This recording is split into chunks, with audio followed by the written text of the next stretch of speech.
Welcome to another King's Crusher radio show. We're going to be having a look at the Women's World Chess Championship, one of the key games to start off with, one of the more exciting ones. Yifan Hu against Maria Muzychuk. So this is in round 2. Let's have a look at this game in round 2. So e4 from Yifan Hu. We have e5. Knight f3, knight c6. We have a Roy Lopez. Bishop b5. We have a6, pretty standard stuff. Knight f6. Castles. And now quite often bishop e7, that's quite popular, or b5. This is also quite well trodden. Knight takes e4. Let's add a kibitzer as well. Knight takes e4. So we have now d4. This is well trodden territory. b5 in the Roy Lopez. Bishop b3, d5, d takes e5, bishop e6. Now bishop e3 has a nice grip on the d4 square. Bishop e7, c3, and the bishop can come here to put pressure on this diagonal sometimes. Now black castles. Knight bd2, and quite often here actually queen d7 is played. That happened in the game. Queen d7. Rook e1's quite well trodden. Bishop c2 was played, so asking that knight what it's doing there.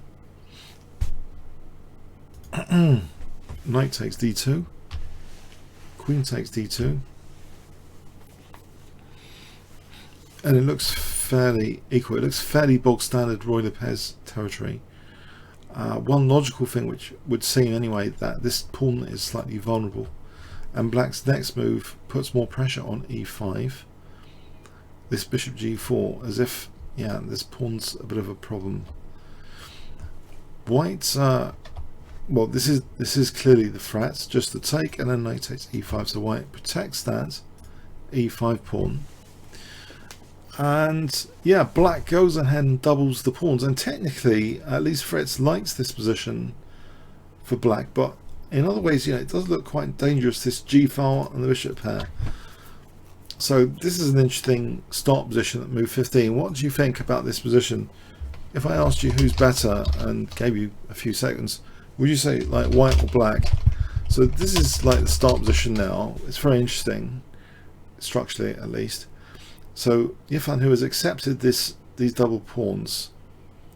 The engine thinks there's a slight edge technically to black, but isn't this dangerous, this structure for black? Hasn't white got dynamic piece play? Could you argue d5? Isn't that a vulnerable pawn? Because we can sort of put pressure on the d file, we can play bishop b3. Isn't this vulnerable? Or can it be strengthened with c6 later? Okay, so what's the verdict here?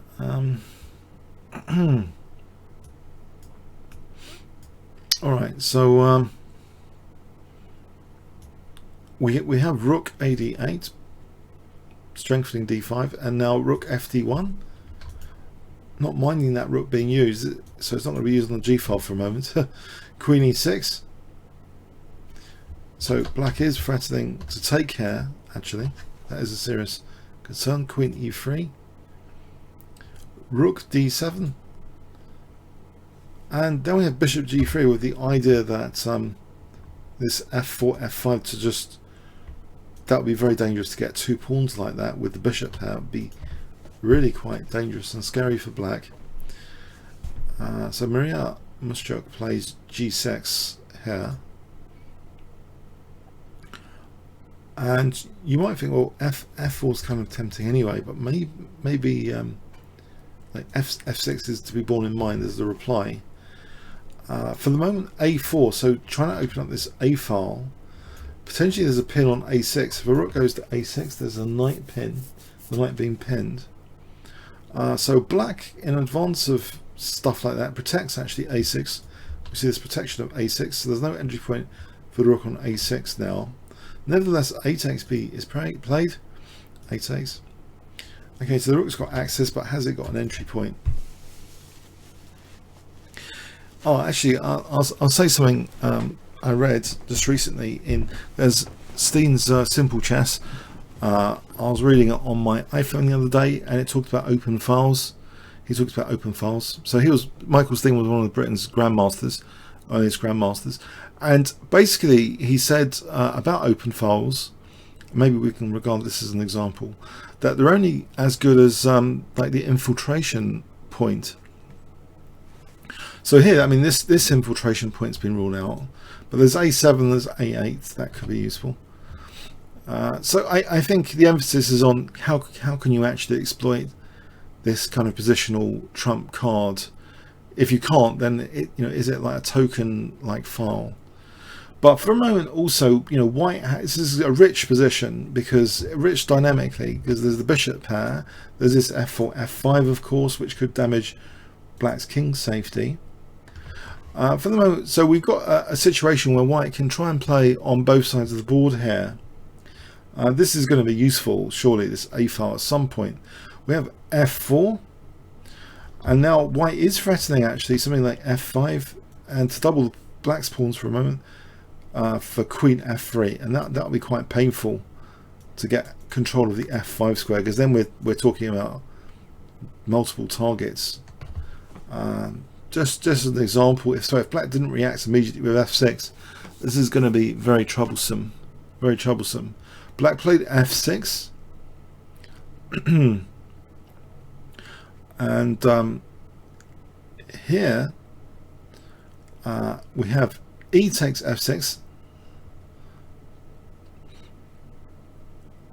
You might think queen takes e3 is possible. Let's just for a moment check that. That wasn't played. Queen takes f6 was played. If here, this should be okay for white. Even in this position, it's okay for white in this position. But anyway, so in the game we see queen takes f6, avoiding the exchange of queens. Queen e2, looking at winning. It looks as though it's hitting there, but actually the threat might be more significant in the form of queen g4, to look at d7 and push through with f5, just to try and break black's pawn chain around the king. That's more severe, and also any f5 is going to open up the bishop as well, and that'd be really dangerous. So actually, the top threat in this position is actually queen g4. We have black protecting the pawn here, though. I think it is definitely on. Black played c6. If king h8, yeah, we can take there, but there might be stronger. In fact, just to blast black on the king side with f5. Say something like this. There's bishop e5 as an example. So king h8 is not a very useful token move actually here in this position. If we think about this position for a moment, black reinforced the b5 pawn, but this obviously it gives that entry point a6. But if black doesn't, yeah, it's a tricky position with f5 as well in the air right now. Let's imagine, okay, knight f7. I think we can either take here, or again, this pawn chain is just ready to be like attacked as well. Either, I mean, f5 or even h4, h5. This is dangerous stuff. But yeah, black defended this pawn, and now we have actually queen g4, which does hit the rook and threaten also other things. I mean, obviously rook a6 is a possibility as well. And okay, so here the rook moved, but now this play on both sides, we've got this file, we've got this entry point here, we've got this pawn structure to try and undermine. We have f5 undermining the pawn chain. Now it's difficult for black here. This bishop's also adding some solidity to white on the f file. That f2 is not so dangerous. Black's pawn chain, little pawn chain, is getting blasted, it seems, by the power of this light square bishop. Black hasn't got a counterpart light square bishop. So black's under severe pressure. And Muzychuk, she's quite an attacking player, dynamic, aggressive.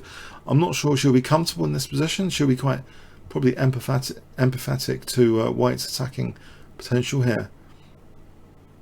Empathizing. So bishop d6 is played, trying to neutralize at least this diagonal. But now we do have this infiltration point, rook a6. So we've got potentially a pinning line which could be useful, making this pawn illusionary for protection of d5 at some point. That's an example. The rooks are kind of coordinating already.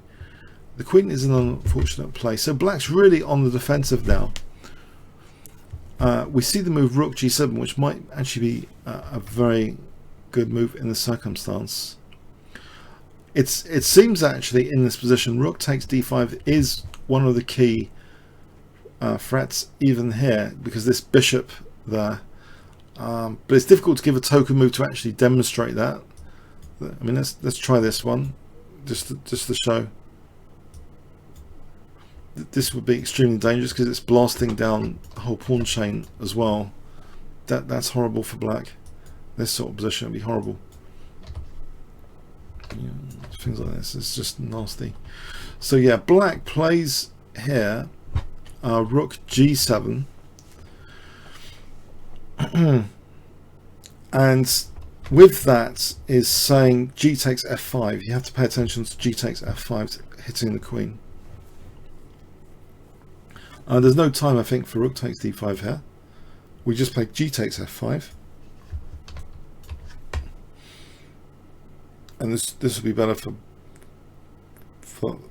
black. For example, this black's just going to win the exchange there. And yeah, it should be okay for black, good for black. So anyway, so white has to deal with g takes f5 and plays f takes g6. That's the way to stop that.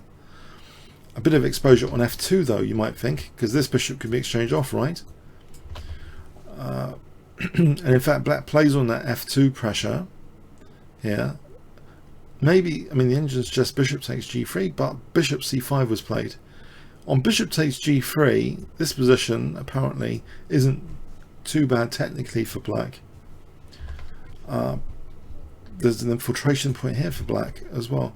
But in the game, yeah, we see actually bishop c5. This might be a mistake actually, bishop c5. Probably best here, this is a very critical position, is to probably take on g3. I mean, white cannot take with a pawn, I think, because of the check. And that's brilliant for black. So yeah, the queen would be forced to, like, I mean, this is the only move really. And then, as I mentioned, queen e7 or queen e6. And black's still in the game, and stepping out of this pin here is important. So that's still in the game. But okay, we see this. It seems to be a clear mistake. This move that was played here in the form of bishop c5. Although it looks pretty logical to coordinate these three attacking pieces on f2. White calmly plays a king move here, king g2, just saying to black, okay, it's not going to be check when you take on f2. And also, what about this attack on the opponent's king? Black takes time now to play h takes g6. But yeah, we have got this pin on c6, and that is used here. Rook takes d5. And it's pretty nasty actually. It's hitting the bishop obviously, and also it's opened up this diagonal, and this could be very dangerous for bishop e3, because note black is without an h pawn, which means that this kind of check will be nasty coming like to h5. You cover all the angles of escape. Without that h pawn, it becomes extremely dangerous, sometimes king safety, as well as the queen coming to the h file in some lines. So this rook takes d5, it's very scary for black. And it's technically, it looks like black's in real trouble. So black plays, Muzychuk plays bishop takes f2. But as mentioned, you know, this diagonal is now really dangerous, and it's tapped into. Bishop b3, threatening nasty discovered checks like this one, or rook f5, another discovered check that would win the queen. So black tries to parry that, but how? I mean, knight e6 was tried. If the king moves, then I think we just throw in this queen h3 check to kick the king back to that diagonal. Bang, end of game. Check, end of game.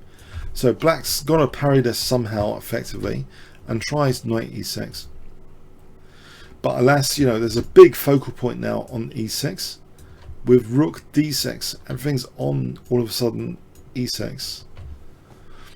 Black tries one last little trick, bishop c5, threatening a mate in one. But this doesn't work. White has queen takes e6 check, getting the queens off and just winning a piece there. End of game, move 32, end of game.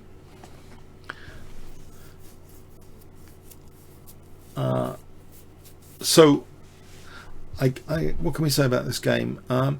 This a file was quite dangerous. There was an infiltration point on a6. So, you know, c6 was a bit of a concession, allowing the entry point and this pin. Maybe black did miss a chance with bishop takes g3 instead of bishop c5. Try and get out of the pin and maybe activate the queen aggressively. Easy to say in retrospect. Now there are some what should we there are some other interesting games I mean that both players have played in the past. The other games in the World Championship so far I don't think they're that interesting, but I did play through those. But I played also some of the notable games of both players. I think for this moment, shall we just have a look at a notable game of both players, just to recap some of their past game achievements. At the moment, the score in the World Championship is 1-up for Yifan Ho, and there's been a few draws. So this was the only decisive game in the match so far, according to ChessGames.com. I mean, checking out, yeah, they've had 4 draws. This was the decisive game so far. So, okay, should we have a look at an interesting game of Muzychuk? I can get you the pronunciation of her name again. Maria Muzychuk. Muzychuk. Maria Muzychuk. By the way, she's only 23 years old, so from the Ukraine. 23. She's played so many actually, quite a few brilliant games. One game that caught my attention was a Morris Smith Gambit. So let's have a look at that, just for an interesting game to check out. I would like to show you. This is actually from a Rapid tournament in 2012. This caught my eye as an interesting game. If I can get the PG in. So opponent Nona Gabrielshuri. Well, who is that opponent? I hope there's a pronunciation for her opponent. Nona Gaprindashvili. Oh, that's the one. Nona Gaprindashvili. So this was in the World Rapid Championship in 2012. Let's have a look at this one. Fun one. D4 for Maria, playing white. C5. We transpose it into a Sicilian defense here. Smith-Morra Gambit, actually. So this is now a Smith-Morra Gambit position. And black took the pawn and played knight c6. We have a standard plan that you use in the Morris Smith Gambit here, which is basically you want to get this position when the bishop's like this. You want to your queen that, and generally your rook's like this. So you're poised for e5. That's one of the plans that you have with the Smith-Morra Gambit. So quite easy to play sometimes with white. We have bishop e7, queen e2. So that vacates d1 for this rook usually, because this rook wants to go to c1 here. So we have this rook coming to d1, and already e5 looks as though that's dangerous. So black sidesteps away from the d file. Bishop f4. And again, e5 looks imminent, so black stops that with knight e5. Hitting the bishop as well. The bishop drops back. Alas, the queen's subject to harassment on c-file. So bishop d7, rook ac1. The queen steps back. But this is showing pure attacking energy and talent from Maria Muzychuk in 2012. A fantastic continuation now. In fact, let's see how many of you are awake. White play. What would you play? Okay, what do you reckon is a really good move? It's actually the start of a really crushing sequence. I mean, it just looks as though this should be standard, like opening position or something from the Smith-Morra. But actually, it seems black is in big trouble here with precise play from white. So what would you play with white? Can you take your best shot?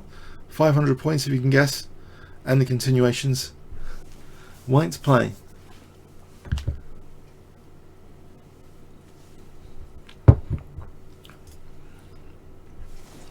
Anyone?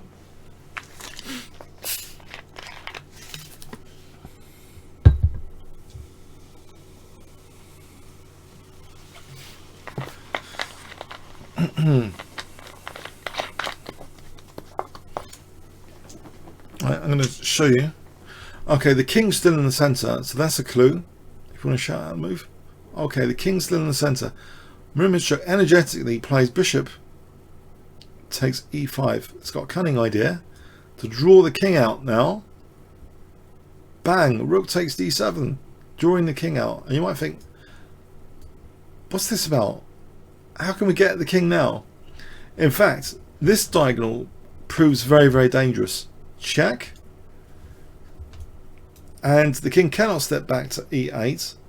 So remember, we've got all these attacking pieces just waiting, and only the queen really defending e5 here. All the troops here are at base camp.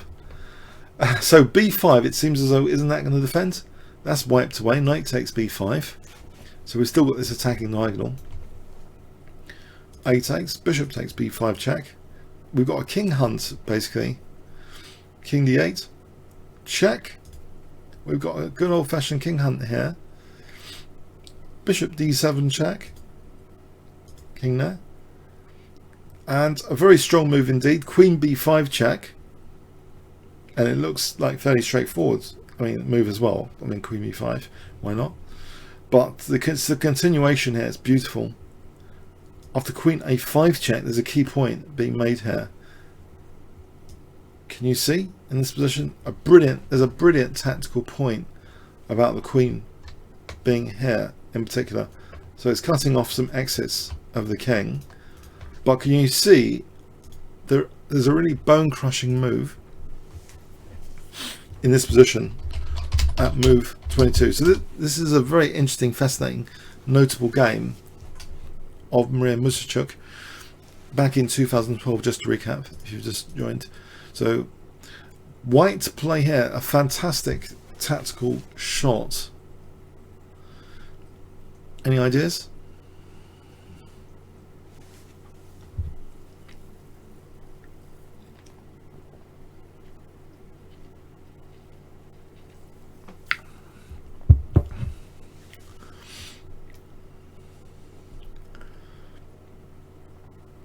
Okay, I'll show you. Well done to Sean Carlisle. Bishop c6 check draws the king out even further. Now, if the king goes here, we just take the rook, right? And that's really no good. We're going to have things like this later. It's no good for black. So the king's drawn out to c6. But that was actually the game continuation. It was no good. Yeah. Now, okay, so that was the game continuation, funny enough. But let's imagine king takes c6 was played. Here we have knight takes e5 check. And if the queen doesn't take on e5, after, say, king b7, there's check, and this is a killer check. It's mate next move. If here, there's, like, that's mate. And if here, then this is checkmate. So that's why I mean, I know this is just a rapid game, but I thought this was a stunning attack. So the king went back, losing the rook here, and it's hopeless. This queen a6 is really strong, as mentioned. Game continued. Queen c7, check here, and now actually knight takes e5 is actually a forced mate in 4, believe it or not. It's so strong because we've got knight d7 check, we've got knight c6 check coming in. It's hopeless. Black didn't even get developed.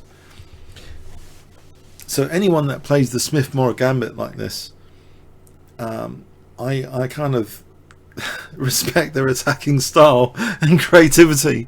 So all respect for me to Maria for this game back in 2012, and I've known she's a very good attacking player, and actually, you know, she's having a very good match really, because she is outrated by Yifan Hu, but this shows her attacking creativity, this game, and is a very, very good advert for the Smith-Morra Gambit really. What did you think about this game? Was it brilliant? On a scale of 1 to 10, where 1 is boring, 10 is brilliant. 1 to 10? I thought it was quite brilliant. It was a breath of fresh air to play through this game for me.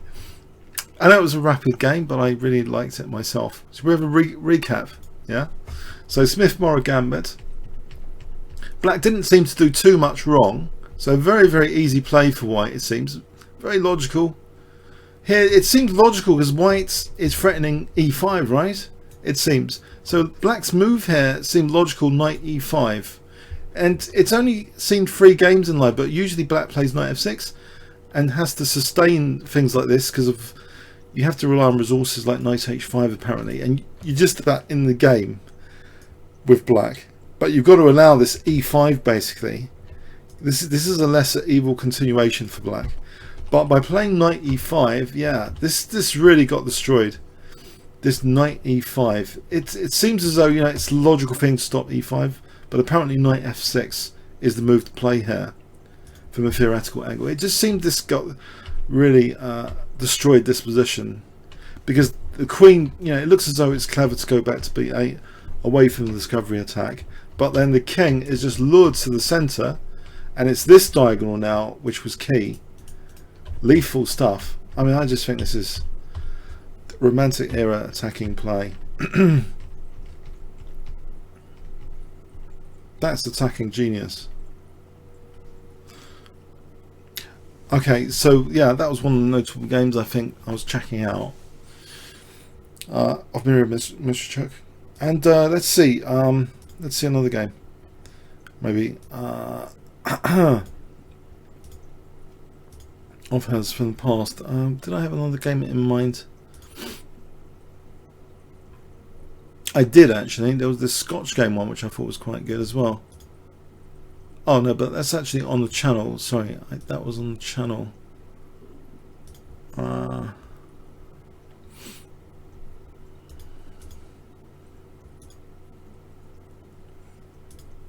Let's have a look at a notable game now to make things fair of Yifan Hu that we haven't seen as well. So let's have a look at one of Yifan Hu's notable games, which I was checking out earlier as well. I think this is a fun one. No, there's a fun one, but I think I might have gone over that. Sorry, pardon me.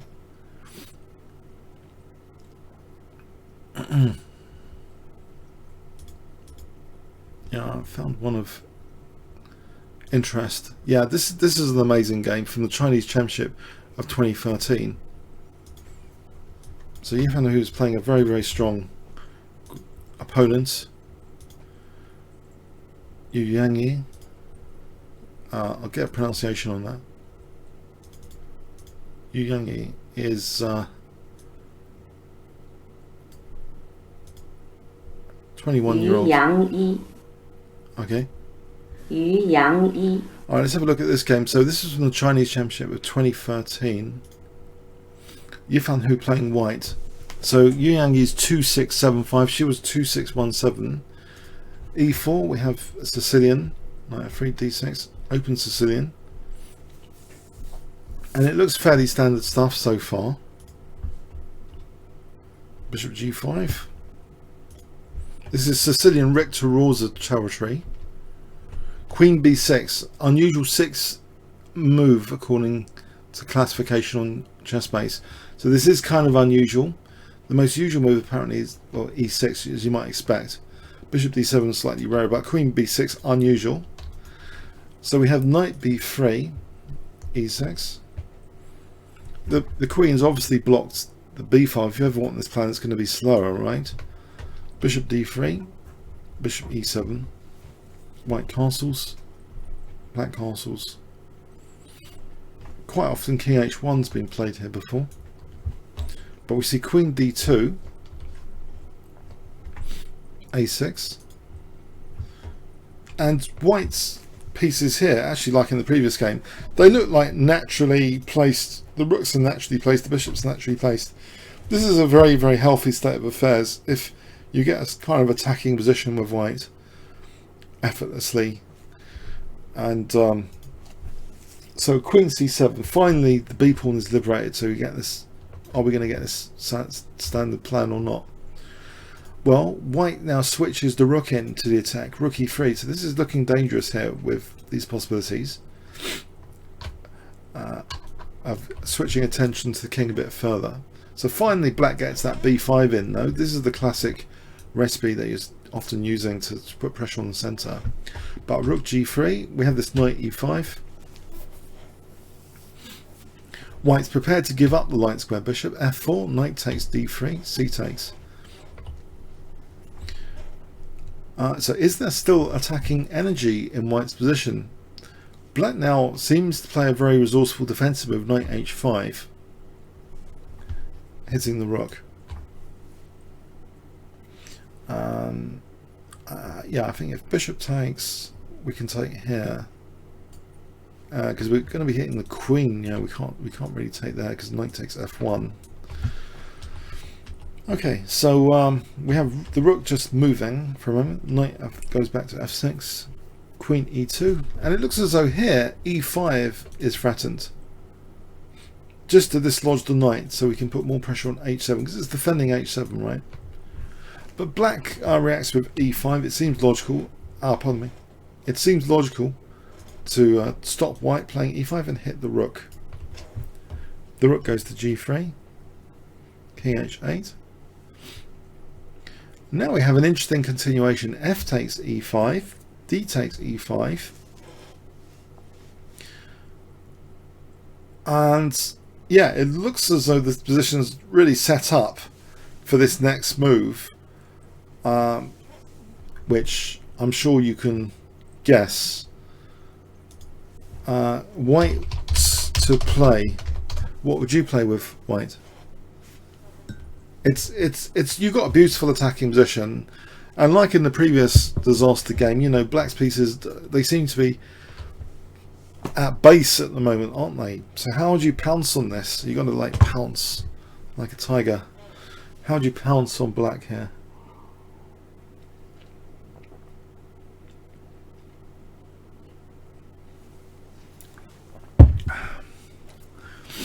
Anyone? Yeah, rook f6 is a good move. But also bishop f6, so, you know, both of these you should get some points for. They're both two really good moves. So, in fact, rook takes f6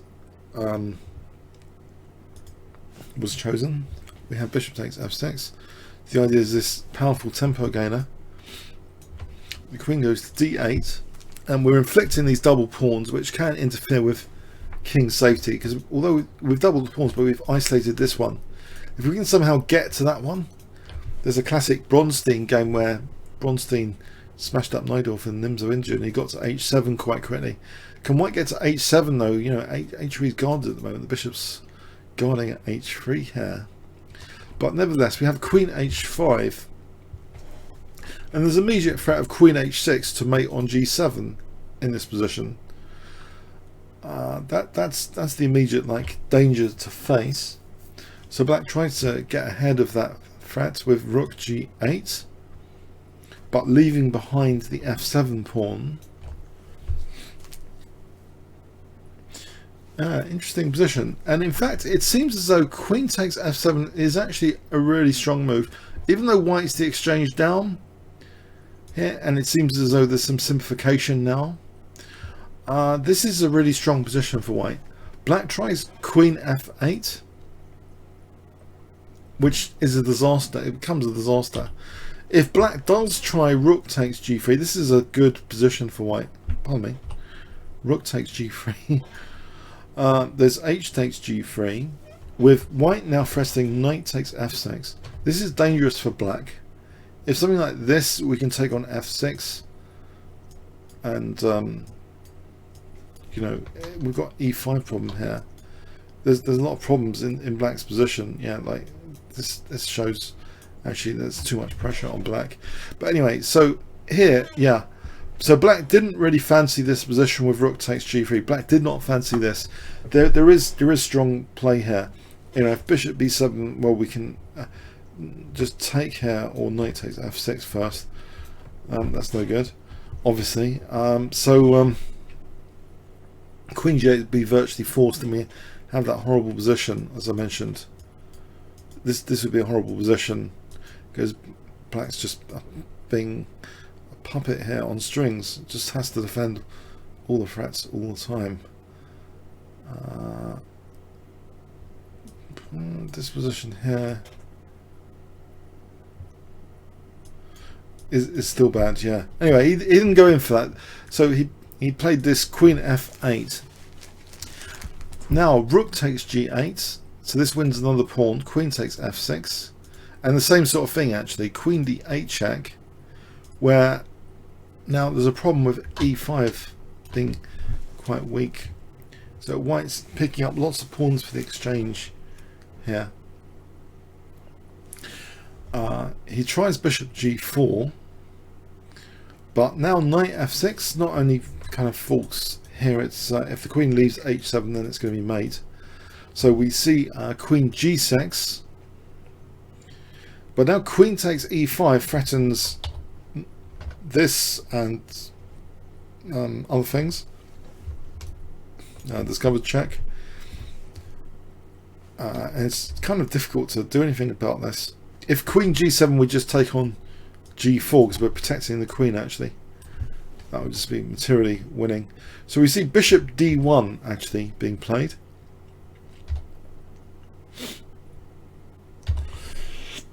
And the finish is knight h5 check, and black resigned here. And you might wonder, why did black resign here? If black plays on, there's this loose rook. That's one reason. After king g8, we have queen d5 check, hitting the loose rook, and it's all with check. That's the worst thing. It's with check. It's hopeless. White will just consolidate, get that knight out of trouble. I think just, yeah, knight f4 here, or even knight g3. Yeah, it's over. It's over. White's a piece up. Okay, yeah, black didn't. I mean, that wasn't a good advert for black's play, obviously, but it just shows. I mean, the attacking creativity of Yifan Hu. She's not afraid to sack the exchange and look deeply into the position. You know, she's had crushing attacking games as well. So they're both fantastic players in their own right. And hopefully by next week, you know, there'll be some more decisive games from the World Championship match to check out. So maybe next week's session we can check out some other. Hopefully I'll have some exciting games for the World Championship to show you. But these are two background games that I wanted to show you in particular when I was checking out the notable games at ChessGames.com. Actually, it's the notable games there are the number of times that the games are featured in people's collections. So this game and the other game have been featured in many members' collections actually a number of times. So I hope you might not have seen these two games before as backgrounds. I hope you enjoyed this week's Kingscrusher radio show. Like the video if you want, that'd be great. If any likes, appreciated. So have a good week, and see you next week. When hopefully I'll get my other monitor fixed, and I'll have probably a longer session next week. So see you next week. Have a good week. Thanks very much. Comments or questions on YouTube.